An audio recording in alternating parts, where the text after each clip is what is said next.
বলছে আমাদের যদি ভোট দেন, যদি মোদিবাবুকে নিয়ে আসেন, তাহলে 3,000 টাকা করে অন্নপূর্ণা ভাণ্ডার দেব। হ্যাঁ মায়েরা এইসব বলতে হলে বলবে আগে 1,500 টাকা অ্যাডভান্স দাও দেখি। বলবে আগে, কেন বলবো না? এই নরেন্দ্র মোদী কি বলেছিল যে 15 লক্ষ টাকা ব্যাংক অ্যাকাউন্টে। কে পেয়েছে হাত তোলেন তো? 15 পয়সা, 15 টাকা, 150 টাকা কেউ পেয়েছেন? নরেন্দ্র মোদী পাঠিয়েছে, জুমলাবাজ ফেরেববাজ পাঠায়নি। বলেছিল আমি বছরে বেকার যুবকদের 2 কোটি চাকরি দেব। 12 বছর ধরে শাসন করছেন, 12 বছরে 24 কোটি চাকরি। হাত তোলো তো, নরেন্দ্র মোদীর দেওয়া চাকরি কজন পেয়েছে আমাদের এখান থেকে? কে পেয়েছে? তাহলে ভোটের আগে উড়ে উড়ে আসা, জুড়ে জুড়ে বসা, আর এসে এসে বলা ভালোবাসি ভালোবাসি। আর যে ইলেকশন মিটে যাবে, যখন ঝড় আসে, যখন বন্যা আসে, যখন আগুন লাগে, যখন অশান্তি হয়, তখন মমতা ব্যানার্জি এবং দীনেন্দার মতো মানুষরা আপনাদের পাশে থাকে। আর তখন বিজেপির জন্য আপনারা গান গান, কোথা কোথা খুঁজেছি তোমায় তুমি জানো না। ঠিক কিনা মা? তাহলে যখন ডাকি তখন পাই, সেই জন্য তৃণমূল কংগ্রেসকে চাই।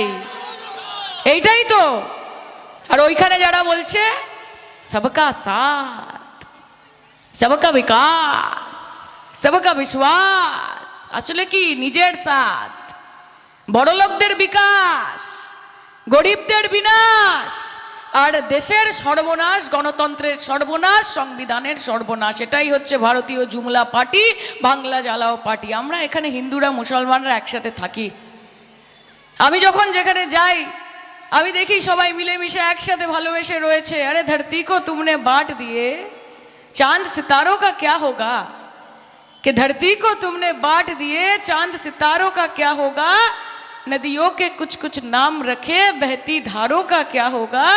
कि बहती गंगा भी पानी है, आबे जमजम भी पानी है। कि बहती गंगा भी पानी है, आबे जमजम भी पानी है। पंडित पिए, मुल्ला पिए, पानी का मजहब क्या होगा?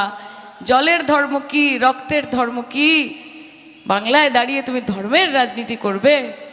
আজকে শ্রীরাম আমাদের মনে থাকে, আমাদের মাথার ওপর আশীর্বাদের ছায়া হয়ে থাকে। তৃণমূল কংগ্রেসের কোনো রকমের দরকার পড়েনি শ্রীরামের নামে স্লোগান দিয়ে দিয়ে ভোট কেনার। জয় শ্রীরাম বলে বলে মানুষকে উস্কানো, দাঙ্গা লাগানোর প্রবণতা, এটাতে মর্যাদা পুরুষোত্তম রাম নিজে খুশি হন না, কারণ মর্যাদার উল্লঙ্ঘন করছে ভারতীয় জনতা পার্টি। কালকে দেখছি, আমি নির্মাল্যকে বলছিলাম যে কালকে যখন আমি যোগীজির প্রোগ্রাম দেখছি শুরু হচ্ছে, আমি ওখান থেকে এগড়া যাচ্ছিলাম, দেখছি বড় বড় বুলডোজার আসছে। ভাবুন, এখনো সরকারে আসেনি, তাতেই বুলডোজার নামিয়েছে। আর সরকারে এলে এখন রাস্তায় নামিয়েছে, এরপর আপনাদের বাড়ির ওপরে চালাবে বুলডোজার। এটাই হচ্ছে ভারতীয় জনতা পার্টি। খাল কেটে কুমির আনবেন না। এই মিথ্যাবাদী, জুমলাবাজি, অপদার্থ বিজেপিকে একটাও ভোট দেবেন না। সিপিএম এর কথা তো আমি বলতেই চাই না। ওরা কোথায় ঘুমাচ্ছে, কি করছে বুঝতেই তো পারছি না। 35-34 বছরের দোর্দণ্ড প্রতাপ রাজত্ব সিপিএম এর, আপনারা নিজেদের জীবন দিয়ে বুঝেছেন সেটা কত অনাচার, কত অত্যাচার করেছে প্রত্যেকটা মানুষের ওপর। মমতা বন্দ্যোপাধ্যায়, ওই সাদা শাড়ি হাওয়াই চটি পরা মহিলা, ওই দোর্দণ্ড প্রতাপ সিপিএম এর এমন অবস্থা করেছে, এখন তাদের লাল ঝান্ডা, ঝান্ডায় কম আর বিরিয়ানির হাড়িতে বেশি দেখা যায় লাল কাপড়। যায় কি না মা বলো? তো কোথায়? মাঠে রয়েছে কে? দিদি মাঠে লড়াই করছে, সুপ্রিম কোর্টে গিয়ে লড়াই করছে। কজন মুখ্যমন্ত্রীকে দেখেছেন এখনো টালির চালে বসে থাকে কালীঘাটে?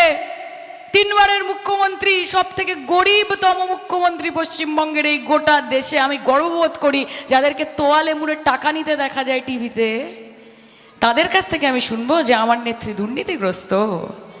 শুনবো না কি? ঠিক আছে তো, ভাল লাগছে তো ব্যাপারটা? হ্যাঁ, খেলা হবে তো? আমি আপনাদের একটাই কথা বলতে চাই, দীনেন্দা আপনাদের কাছের মানুষ, মুকুলদারা, উর্মিলাদিরা সবাই সংগঠন দেখে, সবাই আগলে রাখে, আলাদা করে তো কিছু বলার নেই মা। কিন্তু এই লড়াই মুখ্যমন্ত্রীর জন্য লড়াই, বাংলাকে বাঁচানোর লড়াই, বাংলা ভাষাকে বাঁচানোর লড়াই, বাঙালি জাতিকে বাঁচানোর লড়াই। এই ভারতীয় জনতা পার্টি বাঙালিদের ঘৃণা করে, এই ভারতীয় জনতা পার্টি বাঙালিদের ঘৃণা করে। তারা আমাদের অস্তিত্ব সংকটে ফেলতে চায় বলে এসআইআর নামক এই সাংঘাতিক জিনিসটা এনেছে। যে বাঙালি খেদাও। আরে বাঙালিকে তোমরা খেদাবে? বাঙালিকে তোমরা খেদাবে?